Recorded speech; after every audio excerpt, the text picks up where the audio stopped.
Alright guys, so I'm going to do a little first drive. I mean, I did a couple test drives on it or whatnot, but I'm going to do an actual little first drive. We're going to take it up onto the highway, kind of see how she feels, shake her out. We got a track day this weekend, so just got to make sure we're all good to go on that. But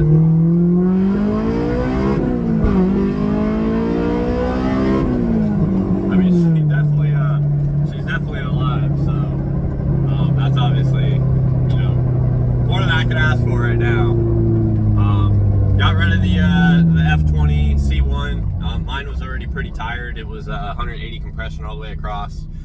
It was smoking really bad. I tried to mitigate that with 15W50 300 V Motul engine oil, as well as with a Cusco catch can, open to atmosphere. I didn't vent it back. I just blocked off the intake manifold or plugged that port. Only ran that for maybe a week, and then I blew up the motor doing the 232 shift. So not so great on that.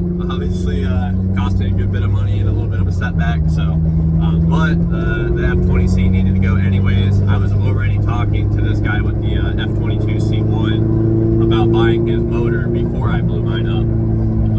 And then just so happened that I blew it up, so I went ahead and grabbed it, swapped it in. Swap was really straightforward. It was so it was a 2006 to 2009 drive-by-wire AP2 F22 C1 with 120,000 miles on it. I did a compression test on it. It was 230 all the way across. Really healthy motor. Really healthy motor. So I'm super happy about that. As far as what I needed to swap over, I had to pull the front timing cover off, the oil pan down, swap the crank sensor, the reluctor ring, as well as both valve cover, because it comes with on the AP1s and the first generation AP2 04 to 05. You have the two cam sensors on the valve cover. I needed that. The 06 09 only has the one, so I had to use my valve cover. I did both cam sensors, both reluctor rings on the cams. The only note with that, if you guys plan on going, with a similar swap, is that the cam bolts are reverse thread. So righty loosen, lefty tighten. On the back of the head, where the reluctor rings are, you'll need to swap those. There's a teeny tiny little needle. It's kind of not hard to see, but just make sure you lock it into place before you tighten it down so you don't damage that or misalign it. Those are the only really internals that need to be swapped over. Everything else pretty much on those motors is the same, obviously, other than the displacement, pistons, bore, whatever. The intake cam on the AP1 is a little bit different profile. Some people say swapping it in, you can get a little bit more power. LHT did a dyno. They noticed almost nothing. Definitely not worth the cost. If you have an AP1 cam and you want to do it, I have heard on the forums, and do not quote me on this, do your own research and do this at your own risk. Apparently you can retard the timing on the intake cam or advance the timing on the intake cam and retard on the exhaust, something like that. So do not quote me on that. Obviously, my knowledge, I'm getting it backwards. So do your own research. Apparently you can see some kind of gains with that, but like I said, I don't know. Moving on with the rest of the swap I did my AP1 intake manifold, fuel rail, ECU, and wiring harness. Right now I'm just having to shift at 8,000 until I get it limited down. I'm going to get this thing tuned. I'm not sure, maybe the next couple months, hopefully sooner, but we'll see. Probably before my next track day. I mean, I have this track day coming up this week, but before the one after that. So, other than that, wideband, I have a Burke touch pipe. I had to weld in my own bung fitting, easy enough to do. If you have the tools, whatever, just drill the hole, mock it up, weld it, whatever. I have a Buddy Club catback, if you will, and then a stock exhaust manifold or header, whatever you want to call it. Apparently no real power gains from swapping out unless you get this one header, and it's like $3,000. So, but I'm on the highway now, give you guys a little bit of a pull.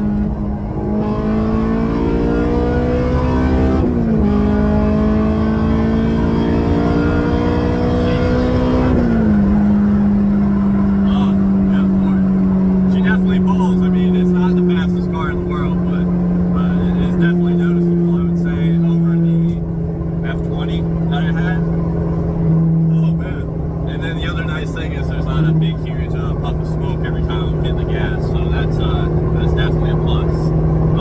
In this motor currently I'm running module 300B 10W40. It's motorcycle oil. My thought with that, at least on the AP1, was how high it revs out. All the heat. Motorcycles rev to like 16,000 RPMs. I don't really have any oil consumption running that module 300B in my R6. Completely different motors, completely different tolerances, everything, so it's not really comparable. It's just more of my thought with that. So I want to try it. I'll do some runs, see how it handles. Maybe try to send out some oil samples, see how many track days I can get out of that, see if it's worth the cost. It's pretty expensive stuff, but I bought it for my AP1 due to the consumption. So I was going to try to test that and see. Didn't really get very far with that, and the AP2 doesn't really have much oil consumption issues, so it's kind of redundant at this point, I would say, but I'm still going to try to, use it and research it since I already have it. So for coolant, I'm using distilled water and VP Max Cool. I do plan on switching out to Redline water wetter, but at the moment that's what I had. Coolant temp staying pretty decent. I'm going to see it the next track day, and then at the following track day I'll probably switch to water wetter, see which one I like more. I do have a Spoon Sports drain plug and trans plug, which are kind of not really apparently needed, especially at that point. If you have that many shavings, you're kind of screwed anyways. But I had them out.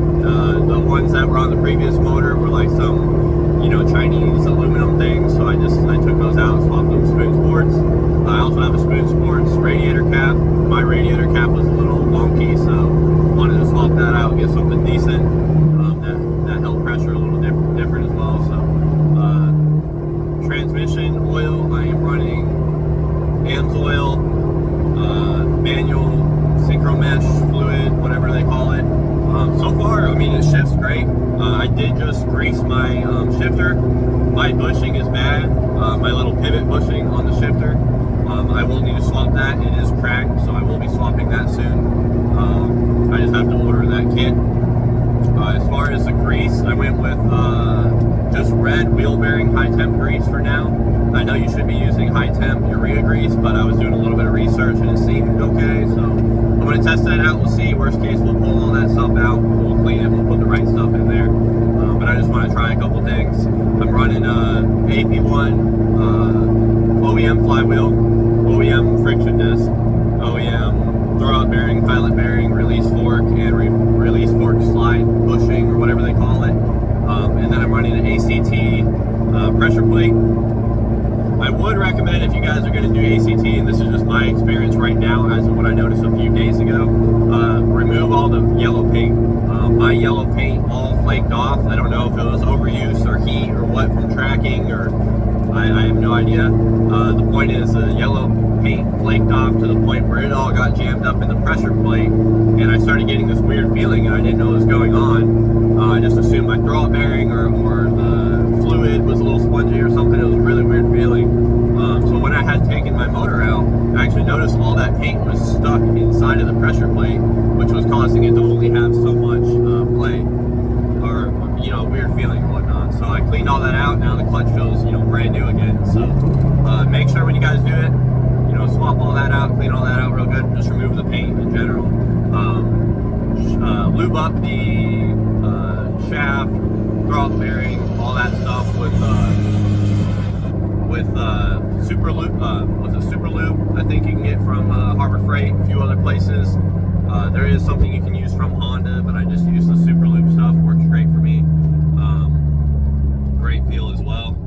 So yeah, I mean, as far as that goes, so far loving the setup. I do need to do the Izzy air pump, pin out for the ECU. You got to tap a couple places or whatnot to bypass that. So I do have a check engine light at the moment, but I did do the physical block off. I removed all the air pump stuff, the hoses, the vacuum lines, all that. I blocked off the EGR port. Well, I call it EGR port. I'm pretty sure that's correct, but for the secondary air pump.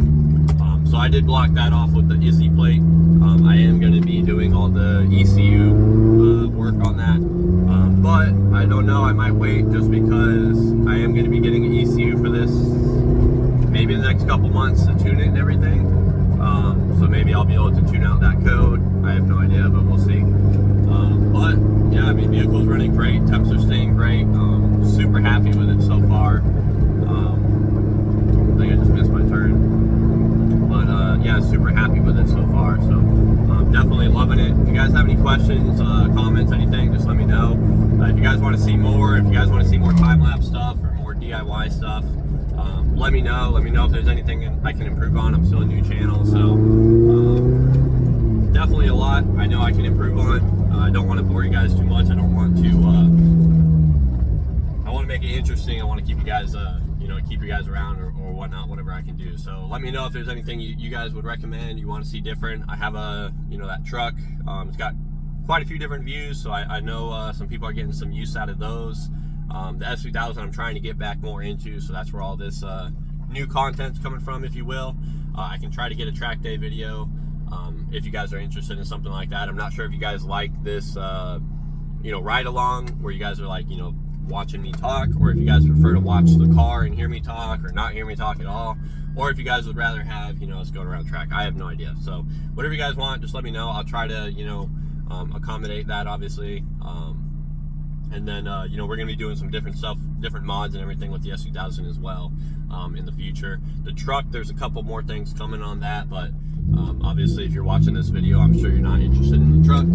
So, we'll go from there on all that, guys. And I do plan on possibly getting a few other projects or whatnot in the future. So if those are things you guys might be interested in as well. We're about to hop on the highway now and do a pull. Get an idea for how she's going, and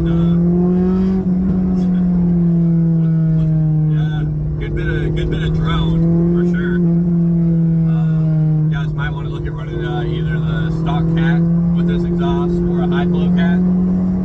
If you guys don't want as much drone, but you're probably still gonna get it. All this really has is like a little resonator.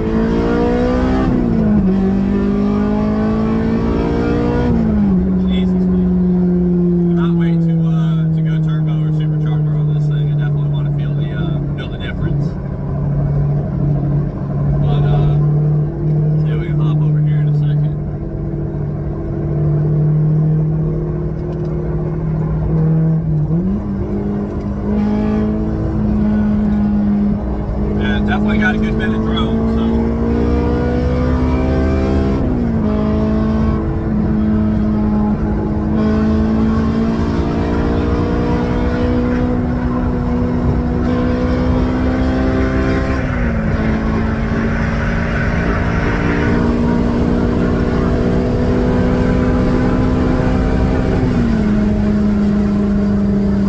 Yeah, not bad. Not bad at all.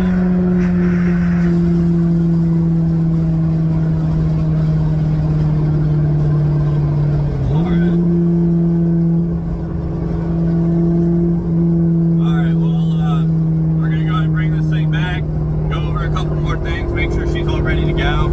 I've already done everything motor and trans wise that I need to do. The only thing I might do is diff fluid, and I might just wait till next service. I mean, it's still in pretty decent condition. The trans fluid was in great shape as well. So, but swapped it out. Just wanted to try a different fluid and see how it goes. But yeah, if you guys have any questions or anything, like, subscribe, leave a comment. I try to respond to all the comments as fast as I can.